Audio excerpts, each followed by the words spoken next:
E aí, meu amigo, minha amiga, e aí, benção? Olha eu aqui para falar de um tema bem bacana, hein? Dizem que política e religião não se discutem. Talvez por isso que temos tantas pessoas ignorantes de todos os lados. Isso mesmo.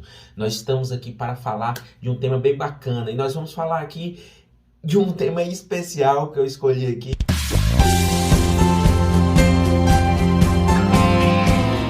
Nós vamos falar sobre dois ladrões. É isso mesmo, vamos falar sobre dois ladrões.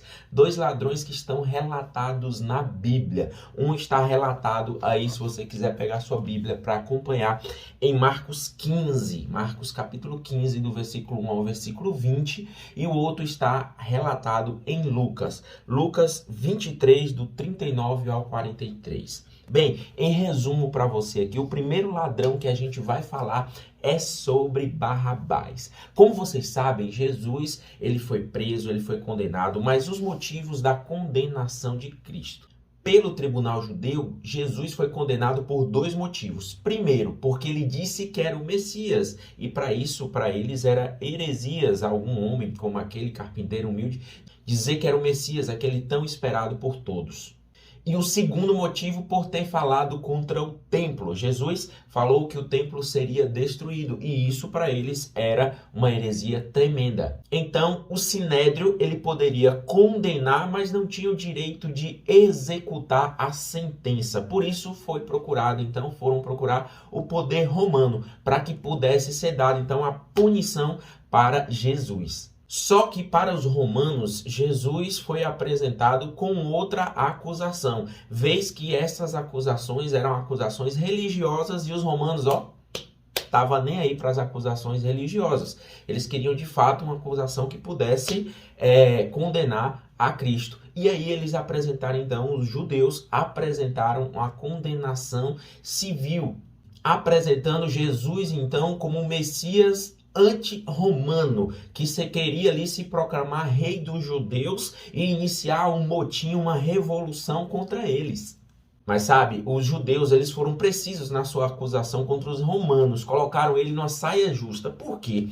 Porque no ano de 63 eles invadiram a Palestina e do ano de 57 a 37, durante 20 anos, houveram várias revoltas ali da população por conta dos altos impostos cobrados pelos romanos, aquela perseguição que aconteceu. Então, qualquer motivo de motim ou de rebelião, os romanos tinham a obrigação de cessá-lo. Por isso, apresentaram a Jesus com uma acusação como um Messias anti-romano, que iria estourar uma nova revolta. Mas mesmo assim, ao ser questionado por Pilatos, e Jesus foi jogado a Pilatos, a Herodes, voltou Pilatos de novo, ele não viu culpa em Cristo. Quando questionado se era rei dos judeus, Jesus falou, tu o dizes, e ele continuou sendo acusado e não abriu a boca mais. Assim como a profecia, como a ovelha muda levada para o matadouro. Mas sabe, aconteceu um fato interessante aqui. Pilatos não tinha acusação para poder executar Jesus naquele momento. Então, ele se usou de um atributo, ele se esquivou daquela situação, dando uma saída pela tangente por conta de um costume. Ou seja, ele achou uma brecha na lei para poder entregar a Cristo como eles queriam, para não ter confusão então com os judeus, pois a multidão estava ali querendo, infelizmente, a sentença de Jesus. Então, se utilizando de uma manobra jurídica para a época, alguma coincidência, ele então coloca os dois, coloca um condenado ali, Barrabás, e coloca Jesus e dá à disposição a população ali para escolher quem que vai soltar. E adivinhem quem foi solto? Você já sabe. O condenado que não havia se arrependido pelos seus erros, não havia pago por tudo que ele fez, mas sim, ele foi liberto, ele foi solto por uma manobra ali jurídica da época e adivinhei, aquele que era inocente foi condenado, foi crucificado, que foi nosso Senhor Jesus. Pronto, nós temos aqui então o primeiro cenário, o primeiro ladrão, aquele que foi liberto por uma manobra jurídica ali daquela época. Alguma semelhança? Pois bem, vamos então para o segundo ladrão. A história do segundo ladrão a gente encontra em Lucas, capítulo 23, dos versículos 39 a 43, onde a gente vê um diálogo entre Jesus já na cruz com dois ladrões, um à sua direita e um à sua esquerda.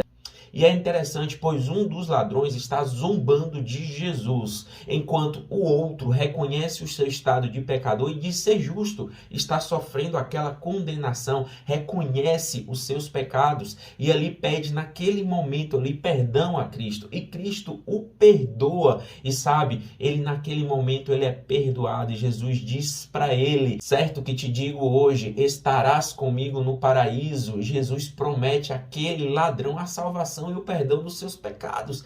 A gente vê então uma história de um outro ladrão aqui, aquele que se arrependeu dos seus pecados e de fato, se ele tivesse descido daquela cruz, teria que ser uma pessoa diferente, devolver o que roubou, mas a primeira coisa ele tinha feito, que era o arrependimento dos seus pecados. Então eu vou dizer uma coisa para você, e lembrem, nós estamos falando aqui de religião, de história bíblica, mas também estamos falando de política. Se esse ladrão tivesse descido da cruz, ele teria que ter restituído tudo que ele roubou, ele teria que mudar a sua vida social, e sim, ele se arrependeu, ele declarou o seu arrependimento a Cristo.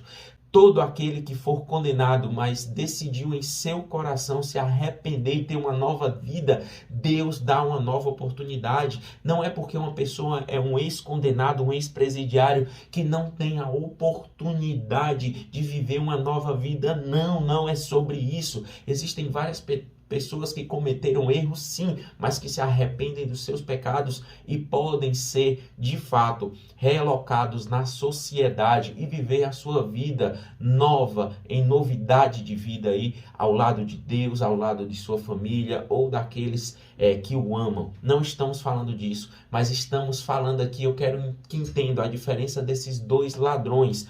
Um foi beneficiado por uma manobra jurídica e está agora solto para fazer mal de novo na sociedade sem arrependimento nenhum. O outro se arrependeu de verdade e levou a sua sentença. Não foi porque ele se arrependeu que Jesus livrou ele da morte naquela cruz. Não, ele pagou o preço da sua condenação. Então, meu irmão, minha irmã, meu querido amigo, querida amiga, nós temos um cenário claro que nos remete também ao dia de hoje. Você sabe do que eu estou falando. Existem ladrões, ladrão especificamente condenado, que infelizmente foi beneficiado por uma manobra jurídica e está solto para nos roubar novamente. Meu irmão, nem que sequer se arrependeu, reconheceu o seu erro, não, está até hoje negando tudo que fez.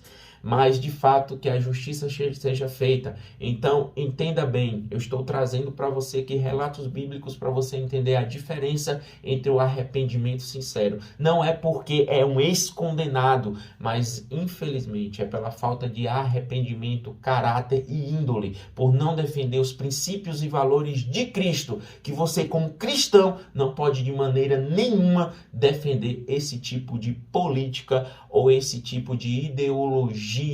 Não existe cristão que defenda o aborto, legalização das drogas, infelizmente o comunismo que matou muito mais até do que o Holocausto. Então, meu irmão, minha irmã, abre teu olho, se é cristão de verdade. Jesus fala, vós sois meus amigos se fizerem o que eu vos mando. E ele diz que se estivermos com ele, permaneceremos no seu amor, se guardarmos os seus mandamentos, permaneceremos no seu amor, assim como ele tem guardado os mandamentos de seu Pai e permanece no seu amor. Então, meu irmão, minha irmã, se você se diz cristão, você tem que seguir os preceitos de Cristo.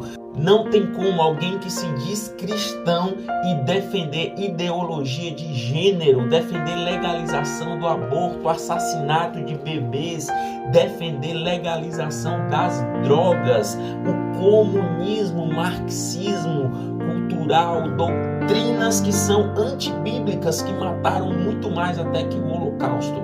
Então, meu irmão, minha irmã, abre teu olho. Não podemos defender doutrina antifamília como Cristo a estabeleceu.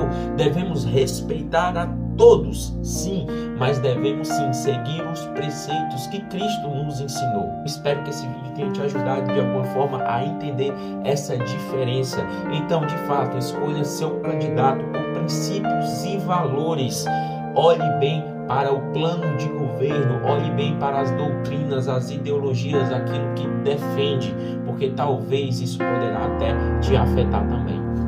Fique com Deus. Deixa aí seu like, deixe sua curtida, compartilhe esse vídeo, comenta aí o que você achou. Conto com você. Um abraço.